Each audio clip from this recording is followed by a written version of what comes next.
So let's try to strip away every last trace of the iPhone your OS is presenting you with, the isolated solid object, and see what it looks like as a dependently arising event. As we saw with King Melinda, there is no dividing line between the mind and what a thing is. So this iPhone in the hands of a 14-year-old girl will be a very different moment of iPhone than in the hands of a 27-year-old industrial parts salesman. Let's take a single moment of an iPhone that involves a 14-year-old girl and watch how this moment of iPhone arises. Let's say this moment of iPhone involves Megan, sitting on her bed, just home from school in an empty house, sending her very first text message to Joachim, a boy she likes. If we put this up visually, what we're going to see is that this momentary event of iPhone/Megan arises dependently on huge expanses of worldly events. We have already spoken about how all the countless sub-events of silicon and rare earth metals and voltage arise into each moment of iPhone. So I won't go through that again. What I want to focus on here is all the worldly events that we normally regard as external to the iPhone and separated in time, and see how they are neither external nor separate in time. There are a vast number of these events, and they can be roughly divided into two types: causal events, those that give rise to this moment of iPhone, and conditioned events, those that arise from this exact moment of iPhone. So let's take the causal events first. There are millions of events that are all arising into this moment of iPhone. We have only mentioned a few: the Ugandan miner, the Irish tax shelters, the Chinese workers, and so on. One that we haven't mentioned is Megan's mother. She has her own firm that supplies low-cost mobile dialysis machines, and she works long hours, so the iPhone is her lifeline to her daughter. It's why the iPhone is in her daughter's hands as we speak. The Verizon network in Palo Alto is arising into this moment of iPhone and allowing her to text Joachim. Her 375 Facebook friends are also arising into this moment of her and iPhone. The phone is already blinking with two of them, asking if Joachim has answered back. Again, your OS will try to tell you that these things are all happening to the phone, or in the phone, or on the phone, some solid phone that is moving through time and remains the same from moment to moment. But as we have seen, that phone is not actually there. What is actually occurring is that all these different events are arising into this exact momentary event of iPhone. Take away any of these things: working mother, Steve Jobs, Ugandan miner, the Verizon single, half a dozen Facebook friends, Joachim, and you would not have this exact moment of iPhone. Take away any of these things, and you would not have this exact moment of world. This is the way to think about dependent arising.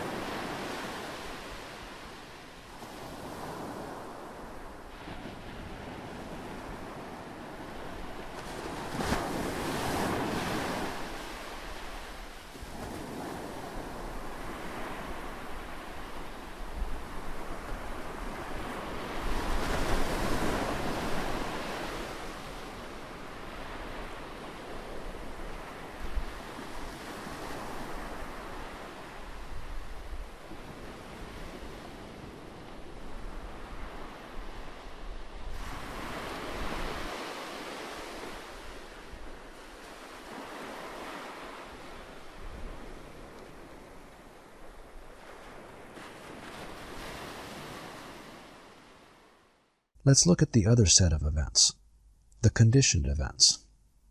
These are all events that arise dependently upon this very moment of iPhone. Take away this exact moment of iPhone, and none of the events it conditions will be exactly the same. Megan's mother's entire working life arises dependently on this moment of iPhone. Her daughter is safe and secure and reachable right now. She is comfortably in her room, surrounded by her network of Facebook and Instagram friends. So Megan's mother can begin with that next stack of support documentation on the state of California grant that she's applying for. The firm has 12 machines in circulation in the South Bay area, and over 200 dialysis patients.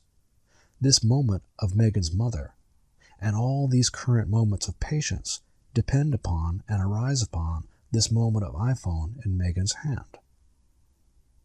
Your OS will attempt to say that there could be another way for her mother to be secure about her daughter, and other ways that patients could get their dialysis if not for the mother's firm. But then we would have a different moment of iPhone, a different moment of mother, and a different moment of patients. We would have a different moment of world. We would not be talking about the same thing anymore. This exact arrangement of world, this exact moment of mother and patients, arises dependently upon this exact moment of iPhone. This stable situation of a working single mother, along with a steady income from the dialysis firm, will all lead to Megan getting into Stanford, getting her medical degree, and working 6 years for Doctors Without Borders in Southeast Asia. So Stanford, her medical degree, and the thousands of patients Megan will treat in Asia all go forth from this exact moment of iPhone. Megan is Joaquim's first real girlfriend, and this lasts exactly 4 months and 14 days. His experience with Megan goes forth in subtle ways into his relationships with women the rest of his life. So years of Joaquim go forth from this exact moment of iPhone, as do some of the most important people in his life. If you are following the logic here, you see that what we normally think of as the future does not reside in a spatially or temporally separated location. The future is not a separate location towards which Megan, Joaquim, an iPhone, and dialysis machines are all traveling. The entire future goes forth from this moment of world, this phenomenal moment of iPhone, Joaquim, dialysis machine, Ugandan miner, and so on. The entire future goes forth from each moment of world, from this phenomenal moment of iPhone. And this is only the tip of the iceberg. Dialysis machine, Irish accountants, Ugandan miner, and so on, are events in and of themselves, arising dependently on and involving similarly vast reaches of being. The rare earths in the iPhone arise dependently upon the miner, and the miner is arising dependently on his family and his village and how he was raised. So this moment of iPhone is also arising dependently upon the miner's mother and his brother. The 12 dialysis machines are also events. Thousands of moments each day arise dependently on each of these 12 machines.